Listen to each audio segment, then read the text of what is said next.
from the NRM Secretariat, and today we are going to be having a very interesting discussion. As we all know, we are in the month of October. Happy New Month, by the way.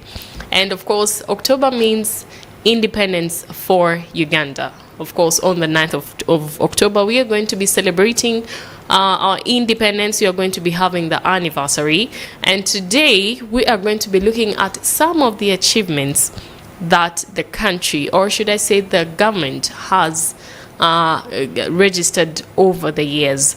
So before we dive into that, I would like to welcome you, Mr. Bwire. Thank you so much, You Hope. are welcome to our show. Good morning, viewers. Happy New Month. Yes. Okay, I hope your morning was okay. You're well, you're healthy, you're okay, happy. Yes, I thank God for the gift of life, for the air that we breathe.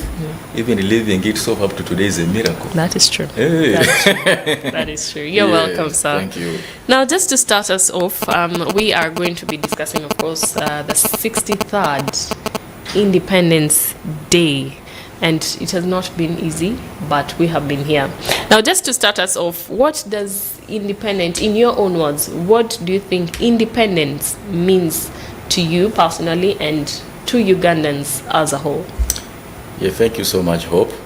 One, independence to me means liberation. Independence means freedom. Independence means being free and at liberty. That I wake up when I'm okay, when I'm healthy, when I'm alive, and I praise the Lord. Already that is already, for me, that's how I can define my independence. That there is nothing which is hindering me. There is nothing which is tying me down. And my spirit, my mind, everything is open to achieving my aspirations and my dreams as a human being. That is personally to me. Yes. Then, of course, to our country, to our nation, Uganda, we have been through this for the last 63 years. And what we are celebrating is political independence. Yes. Yeah? It's political independence. That the colonialists left us 63 years ago when they lowered the Union Jack and raised our Uganda flag. That was political independence. Yes. But the issues that we should be interrogating and dissecting is on the quality of independence. Yes, we have got political independence, but what about other aspects of independence? Are we really independent when it comes to issues of economics? When it comes to issues that matter to the ordinary wananchi? Yes.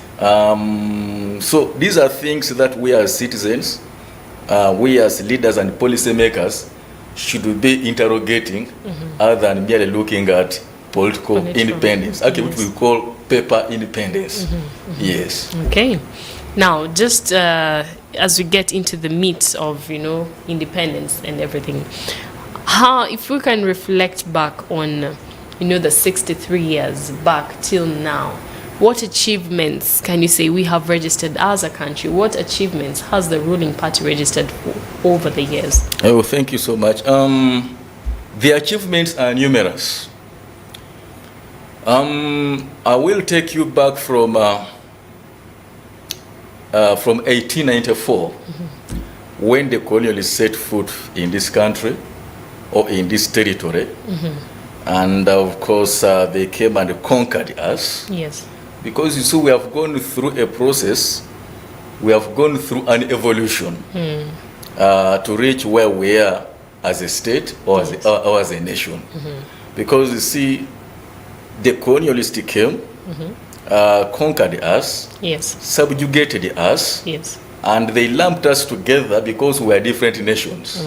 Busoga, Buganda, Toro, Ankole. Yes. So they lumped us together into one entity called a colonial state. Yes. Actually, by that time, Uganda was called the Uganda Protectorate because we are just protected. Okay. And we are just protected, and unlike other territories, other colonial conquests, but for us, we are just protected. Okay. And so, of course, the aim of the colonialist, it was for their interest. It was never the interest of the natives or the interest of Ugandans. For them, basically, they were extractors. They were looking they were looking to grow their economies. They were looking for markets. Yes. They were looking for sources of cheap raw materials, cheap labor. So basically, colonialism served the interests of the colonizers. Yes. And these were, of course, the British, the French, the Italians, the Germans, the Portuguese, name it, who sat somewhere in Germany. You have heard of the Berlin Conference of 1884 to 85, whereby a very strong man called Otto von Bismarck called for that conference, and the European leaders, they sat somewhere in the conference room, and they decided to partition or to share Africa, just like how somebody would share a piece of chicken. So this is my territory, this is my territory, this is my territory. Yes. You see that? So Africa was divided into territories.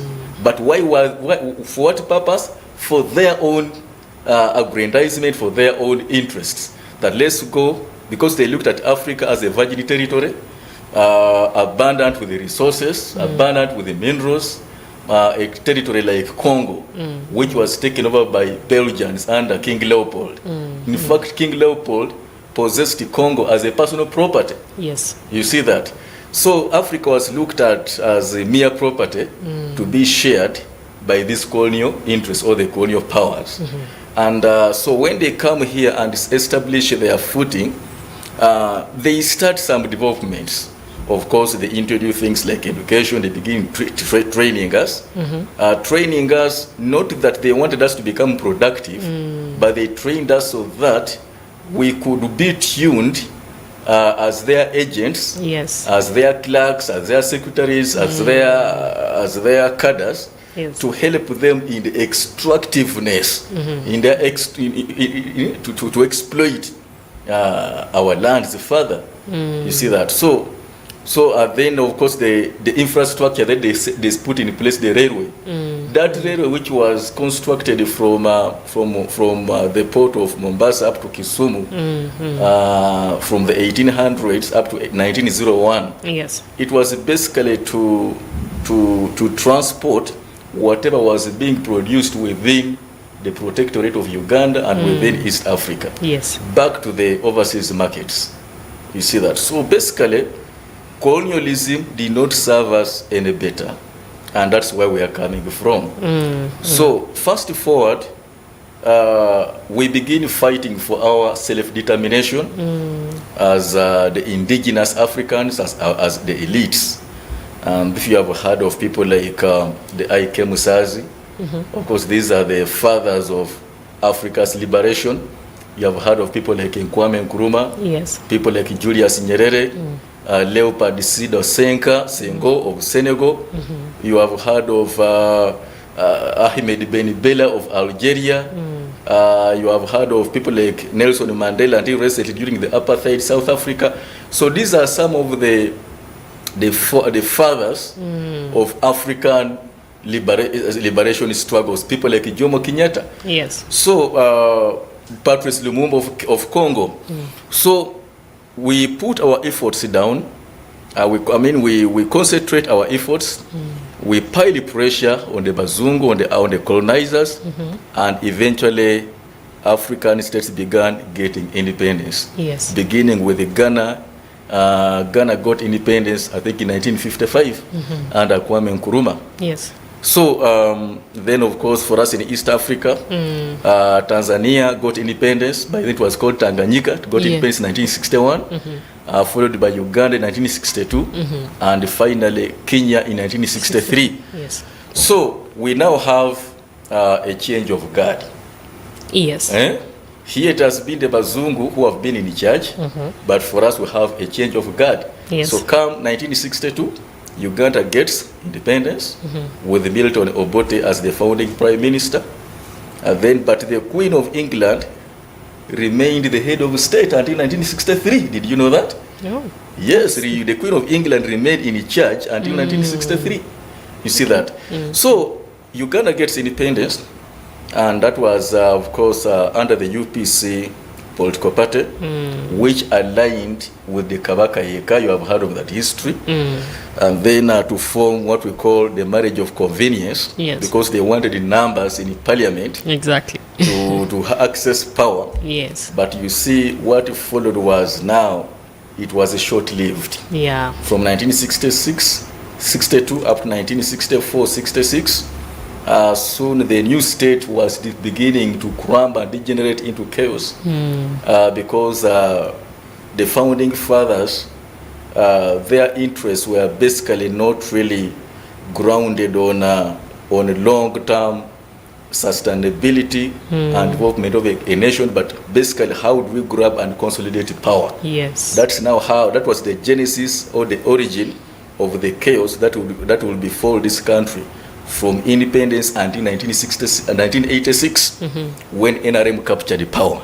So you can say that the first 24 years of Uganda, from 1962 up to 1986, these were wasted years. Yes, because we are coming from independence to conflict, back and forth.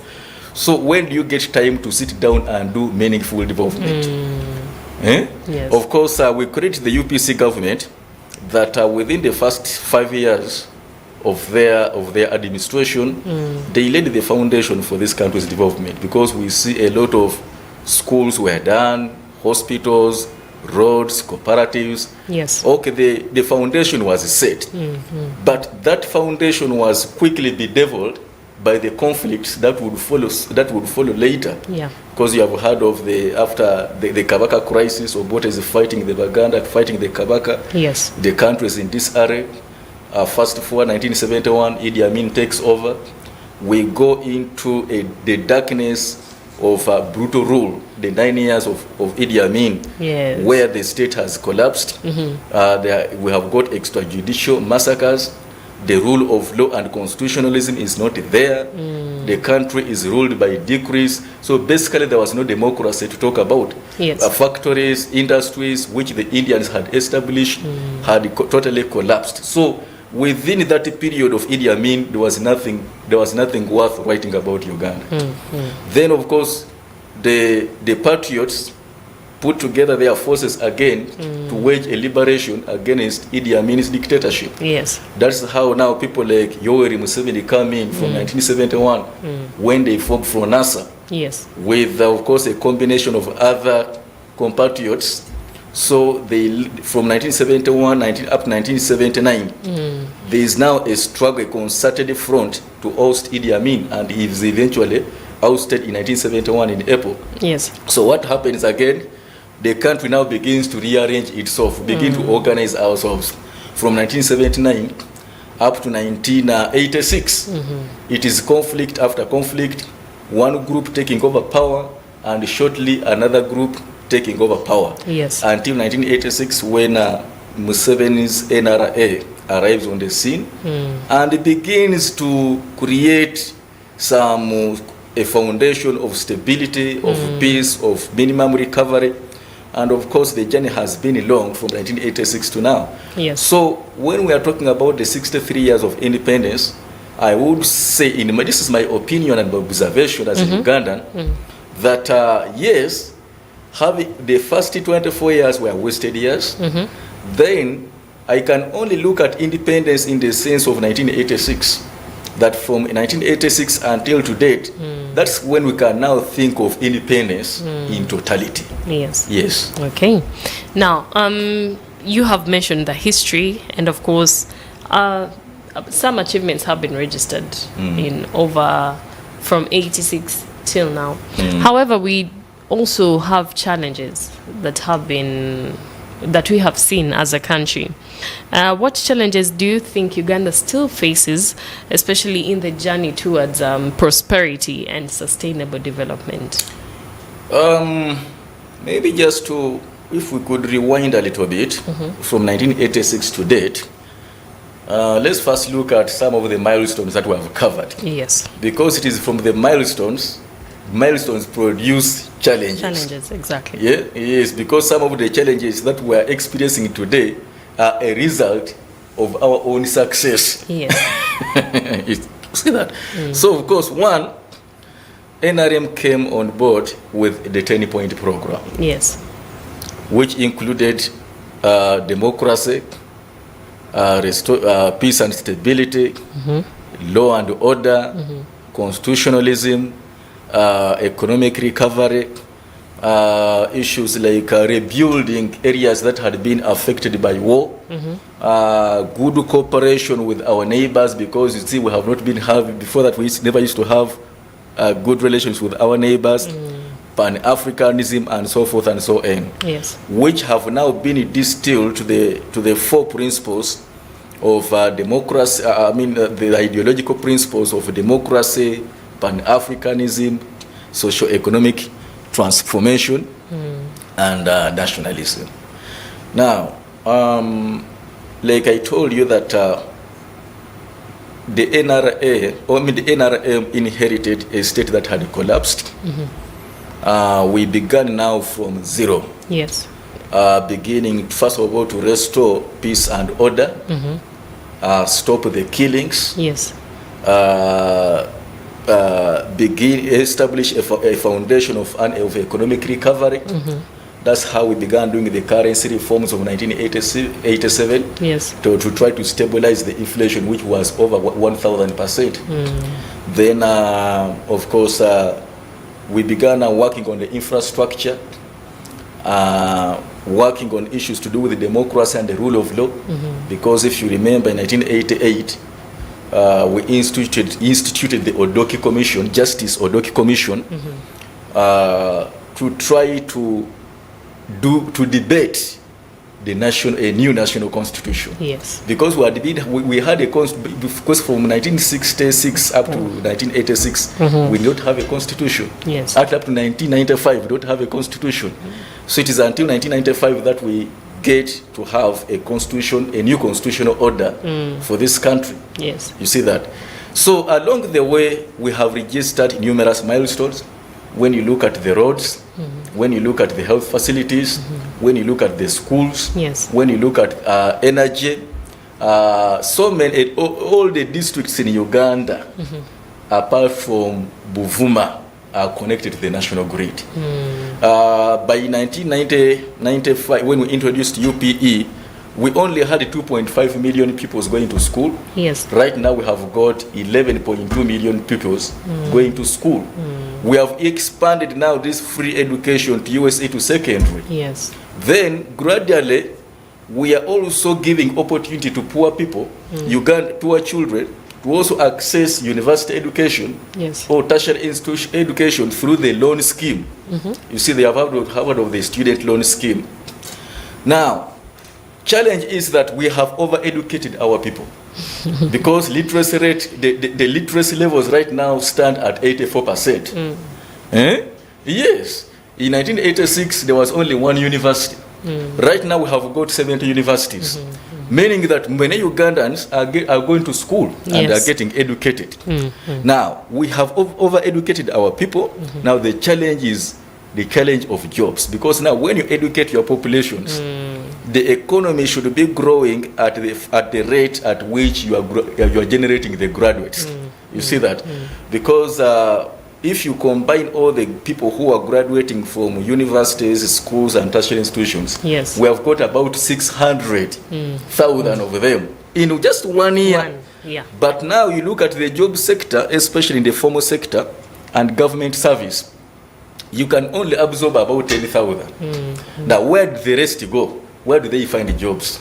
You see that? Yes. So we have, that's why you see our graduates are riding borders. Most of them are in the informal sector, yes, are trying to make a living.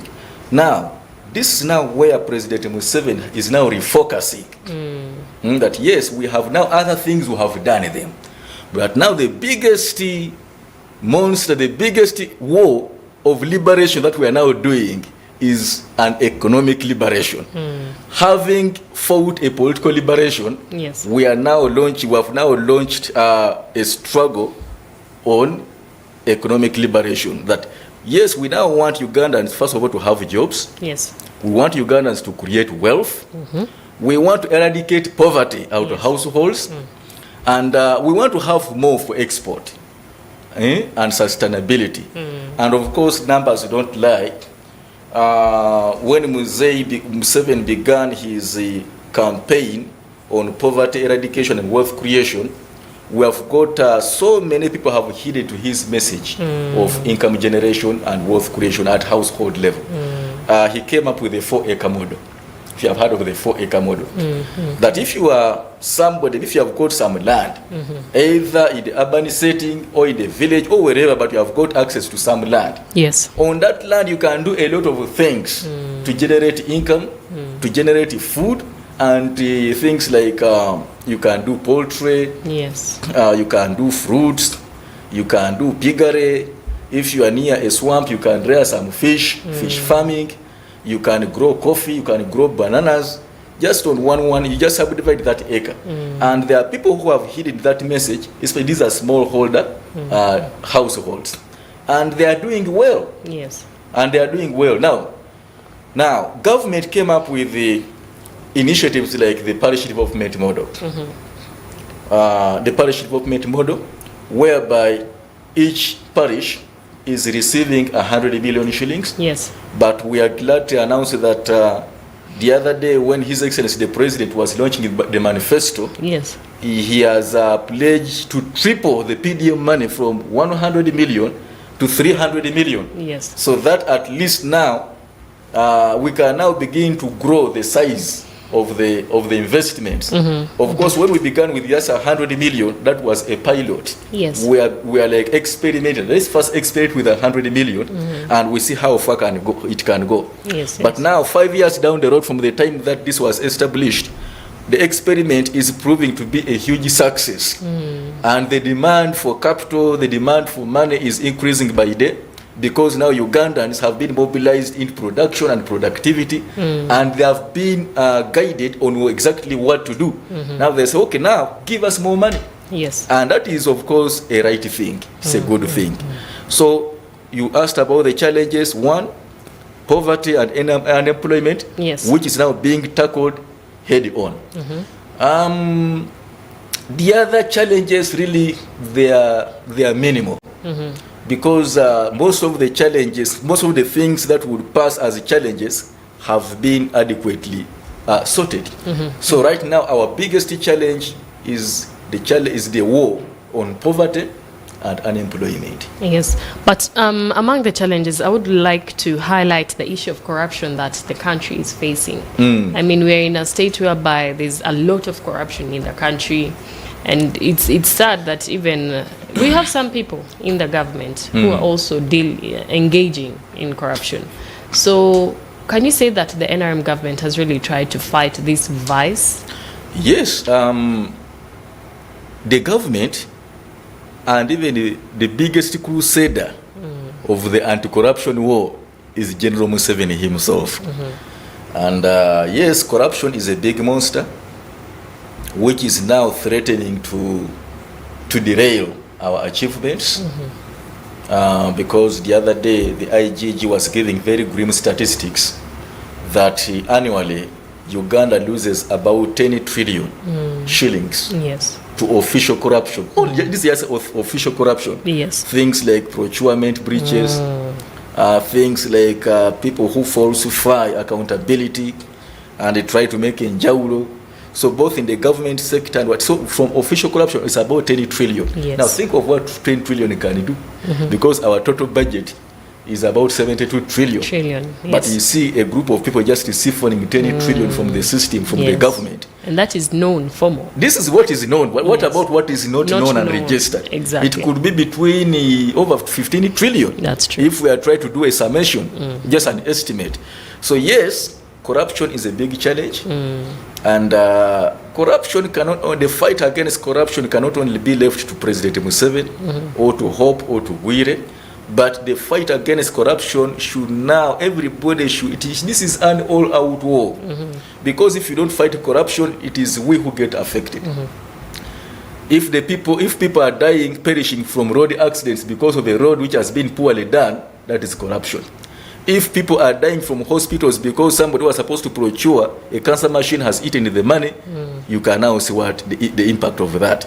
So let us gang up together as Ugandans, as citizens, and as wananchi in the fight against corruption. We are very happy that government has taken very proactive measures to fight corruption.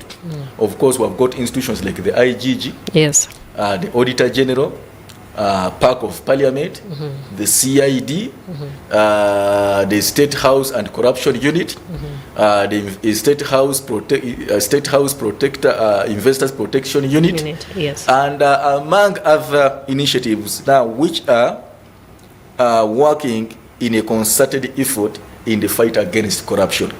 But corruption is not just an event that let us wake up one morning and we wish it away. yes.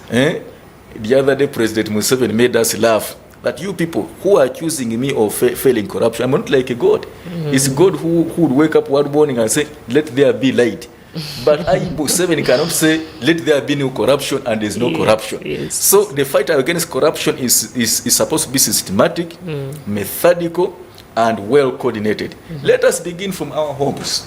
How are we raising our children? How would we relate with the family members?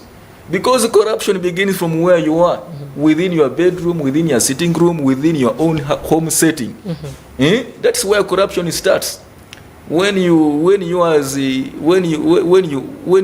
wife, you collude with your children to inflate the budget, the shopping list for your children because you want some money from daddy. That is corruption. Yes. So corruption, wherever it is, let us begin by saying no to the things which are not worthwhile. Because corruption is not only about money or resources, but corruption begins from the mind, moral corruption, spiritual corruption, environmental corruption, political corruption, economic corruption, ecological corruption. So corruption is manifested in all facets and all sectors. But it takes a concerted effort of you and me and all the 49.5 million Ugandans to say enough is enough. Let us resist corruption. Even within churches, there's a lot of corruption in the church. When you ask for accountability of where the pastors and the religious leaders take the tithe, where do they take it? You see them. So you see some of them driving expensive cars, Yes. erecting expensive mansions. From whose money?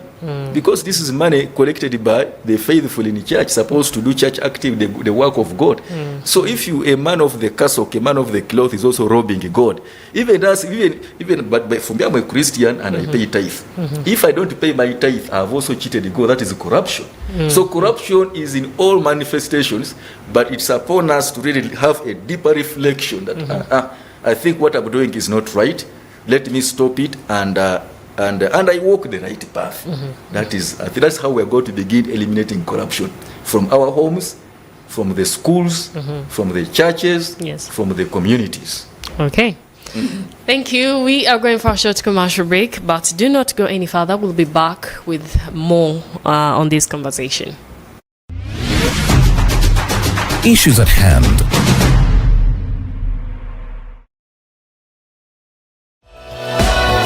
This is Church of Uganda Family TV. Enriching lives. Regulated by the Uganda Communications Commission.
This is Church of Uganda Family TV. Enriching lives. Regulated by the Uganda Communications Commission. Issues at hand.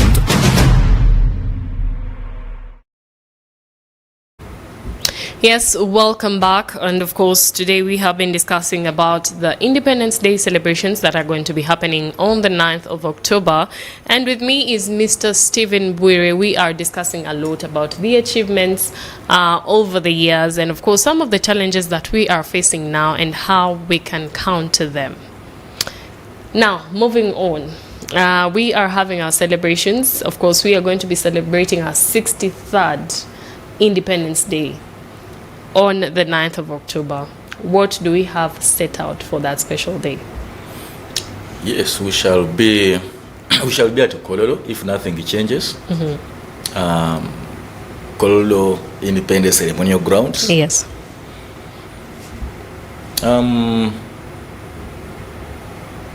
We shall start the day as usual. The National Organizing Committee is in final stages of putting together the program, making the necessary arrangements so that we can have our day. And of course, we just call upon Ugandans to turn up in big numbers for those who can manage to come to Kololo. Yes. But of course, we also have, we can also celebrate from wherever we shall be, within our homes, our districts. Yes. So that we can observe the day. 63 years is really is no mean achievement. That even us as a human being, when you live for 63 years, yes, from the time that you came from your mother's womb, it's a journey. It is a journey, and it is worth the celebration. So we expect a lot of good things. We expect a lot of inspirational speeches, especially from His Excellency the President, who will be giving us the strategic direction of where we go after from here. Yes. Because like we have been looking at the trajectory of this of our journey until now. But good things are just about to begin happening now. Yes. Whatever has been happening in the last 40 years, the last 40 years, by the way, that is prophetic. 40 years? Yeah. 40 years in the Bible, these are prophetic numbers. President Museveni has been here for 40 years, and we are now going into another shift. Another shift. Yes. So a lot of things are about to happen. We are about to unlock. By next year, we have been told by government, by the officials from the Ministry of Energy, yes, that our oil is about to start flowing. So at least we shall begin to get the first petrodollars. The gains. Yes. Our airport in Hoima is already done. Yes. Okay, that airport is now 90% complete. The pipeline which runs from Hoima to Tanga. You know that pipeline is 1,443 kilometers long from Hoima to the port of Tanga in Tanzania. Yes. Is about to be finished. The oil refinery, the agreements have been done, and the construction, I'm told, it has begun already. The construction has begun already. Yes. So for us, we pride ourselves in the fact that we are about to become a major oil producing and exporting country, joining the League of OPEC. Yes. And when the oil revenues coming, it will really boost it will change a lot of things. Yes. Because that money is not for consumption, but we have been guided that money is for reinvestment in the strategic sectors that create wealth, that create growth, and that spur development. Yes. Yes. Okay. Would you kindly tell us the theme of this year's celebrations? The theme keeps changing. As I was coming here to the studio, I got in touch with, I called the Minister for the Presidency because she's in charge of the celebration. Yes. Trying to to be sure of the theme, and she said that they have not yet agreed on, but there's something that they are going to change. So it keeps changing, and so by the end of today we shall have a firm theme. Okay. Now, we have seen, of course, now we are in a political season, and things are, Yes. a bit heated up, but at least we can say that they are not as badly off like before. No, we can actually thank God that these days we have got elections. Yeah. We allow people to freely go and campaign. That is the democracy that we are talking about. That is the rule of law. Yes. That is the new constitutional order that we would pride ourselves in as a new country. A new country, a new Uganda. That a country that respects fundamental human rights. A country where democracy is fully functional. Yes. A country which is governed by a constitutional order. A country where citizens are free to participate in the affairs of their country through their elected leaders. A country where people have got to say in how they wish to be governed. That is the democracy that President Museveni and NRM ushered in. Yes. That's the democracy we've been operating in the last 40 years. And so you can now see that by the closure of nomination, Yes. we had 180 people expressing interest with the National Electoral Commission to contest for the presidency. Yes. And the youngest of them was an 18-year-old girl. Okay. You see, 18-year-old girl. So 180 people coming to contest. You see that? So it means that we have opened up the stage Yeah. for whoever wants to participate in the country's leadership. The president is not. The presidency is open to every Ugandan, and so for me, I'm just happy that we are living in an era of democracy, an era of freedom, where we freely take decisions that matter. Yes. Unlike the past, because in the past we never used to have elections. Where there were elections, they were hugely manipulated. The violence, killings, the gun is what ruled at that time. Yes. You couldn't just wake up one morning and you said you're going to organize elections. Under what arrangement? Yes. Under what mandate? And to campaign for who? Yes. You see that? Yes. Okay. Now, what does the NRM envision the future to be like, even as we celebrate our independence? The future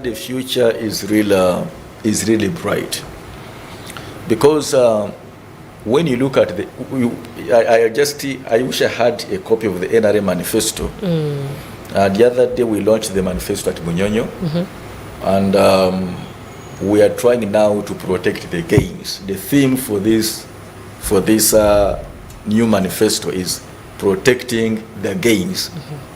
The other one was securing your future, and this is protecting the gains. So one, we want to continue providing more jobs, because now we are placing emphasis on industrialization, especially manufacturing.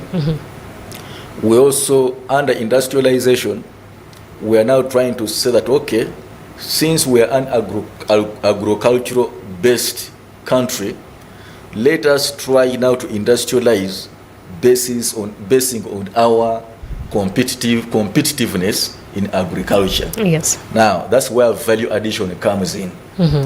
That's now where President Museveni is championing the drive to process our coffee, to process our fruits, to process our tea, to process our fish, to process our beef, to process whatever that is produced locally here into finished products or semi-finished products, so that it could fetch higher value in terms of money, in terms of dollars, in terms of markets, and also creating jobs along the way through the forward and backward linkages. So one, we are focused on growing the number of jobs. We are happy to learn from the previous manifesto that the economy generated over about 500,000 jobs about 500,000 jobs. Yes. In the last previously the economy. Now, if we can now generate, then going forward in the next 5 years, yes, at least we want to generate about 1 million jobs. 1 million jobs. Okay. Now, when you have 1 million people in employment, that now creates a multiplier effect for others also to benefit. Yes. Our economy has been growing robustly in the last 3 years at 6.2%. By last month, it had grown up to 63 billion US dollars. Now, the vision of NRM and President Museveni is to grow our economy tenfold from the current 63 billion to at least 500 billion in the next 10 years. Now, that is our strategic focus as we begin this Kisanja, yes, as we campaign to get the people's mandate, because we don't just force ourselves on the people. Right now, yesterday we launched our campaigns in Luwero. Today, His Excellency the President is in Lango soliciting for people's votes, people's support. Yes. So once we gain the mandate of the people, then we shall now go to continue doing what we have been doing previously, but the emphasis on growing the economy 10 times, tenfold, yes, up to 500 billion US dollars. Yes. How are we going to reach there? We are looking at industrialization. We are looking at key sectors like tourism. We are looking at commercializing agriculture. Yes. We are looking at our oil and gas and minerals, especially adding value to our mineral base. Yes. We are looking at peace and security. We are looking at human development, human resource development. That when you educate a human being, that person is healthy, yes, that person feeds well, that person has got clean water, yes, that person sleeps well. Of course, when you invest in your human resource, when you invest in your people, human capital development, you are investing, that is also a catalyst for development. Yes. So those are some of the things we are looking at as we grow our economy tenfold to 500 billion US dollars in the next 10 years. Okay. When you compare in the region, Tanzania's vision is to grow the economy to $1 trillion in the next 10 years. You see that? Yes. So there is a lot of regional competitiveness and competition amongst ourselves within the region. Yes. The Kenyans are also ambitiously pushing their economy Indeed. to 1.5 billion US dollars. Yes. So you can see, and of course competition brings a lot of growth. Brings a lot of innovation, creativity. And we are under the East African Community Framework, working together, because whatever that we do is in commonality. Yes. Right now we are building the railway, the standard gauge railway. You have heard of that. We launched it the other day in Tororo, and it is being now. It's now on board. Funding has been secured, yes, and everything is set. So once the SGR is already moving, we shall have super fast moving trains. Both for cargo freight, yes, and passengers. That will reduce the cost of transport, to reduce the cost of doing business within the region. Yes. Then at the same time, we're also rehabilitating our standard meter gauge railway. Because when you look, these are all obsolete rails. The rail sleepers, they are just being replaced. We have procured new train wagons, yes, the train coaches, to accommodate more cargo, more goods. You see that? So government is now investing a lot in the railway sector, both for cargo and passengers. At the same time, when we have expanded our international airport. Have you been at the airport of late? It is not the old airport that you would see. Yes. Right now, when you go to Entebbe, you are going to see a completely different set airport with a big terminal. A lot of things have happened. You just go there just for a visit, for a tour. It is open. They will allow you there and take pictures, yes, with permission of the Civil Aviation Authority. So go to airport, you will see the expanded airport. Go to the roads. Our roads are very smooth. From the north to Kisoro, from the east up to Mpondwe, you are going to drive on a tarmac, on a smooth tarmac road. And by the way, when we came to power in 1986, we only had 1,000 kilometers of roads. Yes. Tarmac roads, which were not even fully tarmacked, because the fully tarmacked roads were about 700 kilometers. So we inherited 1,000 kilometers of bad roads. Right now we are talking of 60,300 kilometers of tarmac roads. 6,300 kilometers of tarmac roads. Then, in addition to the 1,700 kilometers of roads which are under construction. So we decentralize. We have got the national roads, and then we have got the district roads. These ones which are being taken care of by the local governments. And each local government, of course, has been given its own set of equipment and funding. Yes. To procure their own road maintenance and constructions. You see, so it is a lot of, in terms of infrastructure, we are doing a good job. Yes. In terms of energy, electricity, like I said before, that of the 146 operational districts, is only one district, that is Buvuma, which is not connected to electricity. But all the rest of the country is connected to electricity. In 1986, the country only was generating 183 megawatts of electricity, and only had one dam, that's the Owen Falls Dam. Right now we are talking about 250,000 megawatts of electricity. Yes. Then, of course, by 2040, you have heard of Vision 2040. Yes. By 2040, we want to produce 50,000 megawatts of electricity. And the demand for power is rising, because as more industries and factories are continuing to be established, as more people are consuming energy, the demand for electricity will go up. In terms of factories, right now we have established the economy has generated 50,000 factories. Every day President Museveni is busy launching a new factory. These are jobs, this is growth, this is development. So that's where the future lies. So the future lies in one, can we now refocus our production in terms of commercial agriculture? Let's add value to what we're producing. Yes.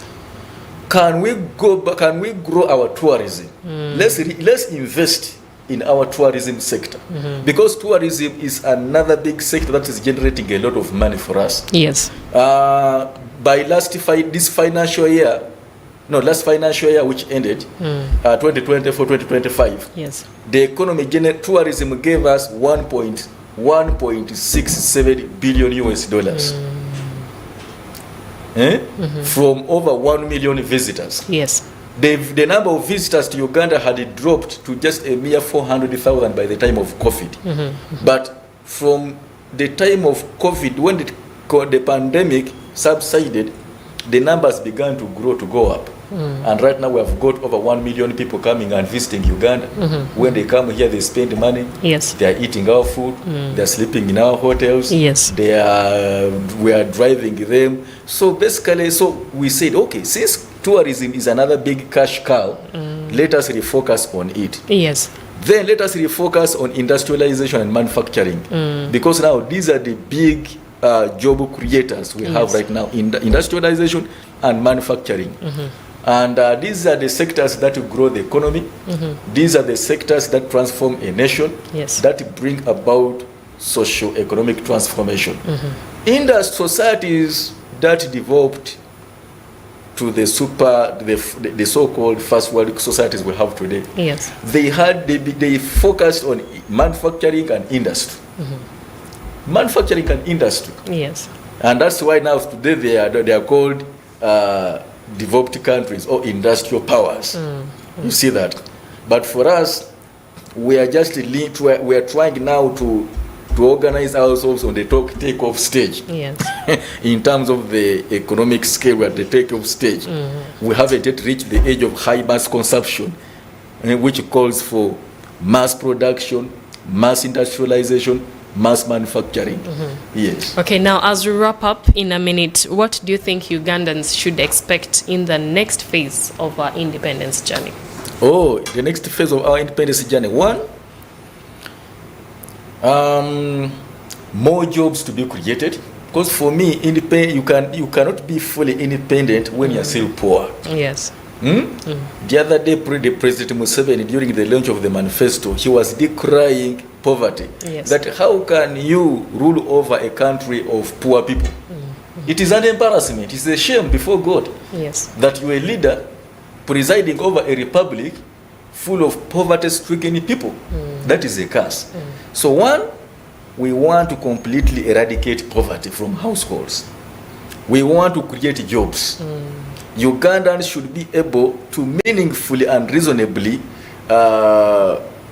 take care of their lives, educate their children, build houses, live a life that they want, Yes. being economically empowered. So that's what they should expect. Expect more jobs, expect more factories, expect more peace and stability. Because on the issue of peace and stability, there is no negotiation on this. We are not backtracking on this. And anybody who tries to destabilize our country, destabilize our peace, that one is enemy number one. Enemy number one. So because we don't want now, for us now we are now looking at conquering space, conquering the four-dimensional conquest. Conquer space, conquer the air, conquer land, and conquer the sea. Yes. That is now what the Bazungus are doing. For us now, because we are now looking at the other day we sent our satellite to space. Yes. You saw when we launched our satellite by the support of NASA. So we want to see more satellites going on. We want to produce more scientists. We have got so many innocent innovators, so many young people who are busy cracking their heads to come up with applications, to come up with the formulas, to come up with the innovations. Yes. And we are happy that government has now come up with a deliberate policy and plan to support the scientists, to support the researchers. Because right now the future of this country and the future of the world in general lies in science, technology, research and development. There is no way about it right now. Yes, that's where the future lies. Okay. Thank you so much, Mr. Bwire. And of course, that has been our discussion today, even as we head into our 63rd Independence Day. We will be having our celebrations on the 9th of October. And of course, the theme is not communicated yet, but of course, we will be having that very soon. However, we do want to say thank you to Mr. Stephen Bwire for being able to give us this information and, of course, enlightening us. It is my pleasure. Thank you so much, Hope. You're welcome. And I pray that next time you invite me. This is my first time to be on your studio. It is a very beautiful studio. We thank the Anglican Church Communion for this investment. We thank the sponsors, the partners. Let us continue supporting Family TV. Indeed. Because I'm really happy about your level of programming. And this is just the start. Thank you so much. I have been received warmly at the reception. I was given a cup of coffee. And so for me, I've got also a personal story, a good one, to tell as soon as I'm out of studio here. Thank you so much, even our viewers, for taking your time to watch this program and also listening in. Yes. Next time, I think we want more an interactive, our interactive program. Yes. Let us have at least an interface with the viewers. We'll definitely set that. Get to hear and to have their say. Yes. Okay, thank you so much, sir. And of course, it has all been said. We have nothing more to add or deduct. My name is Hope Nyongeza, and I wish you a beautiful day. However, do stay tuned because we are having the Uganda we want coming right up next. Otherwise, have a beautiful day. Issues at hand.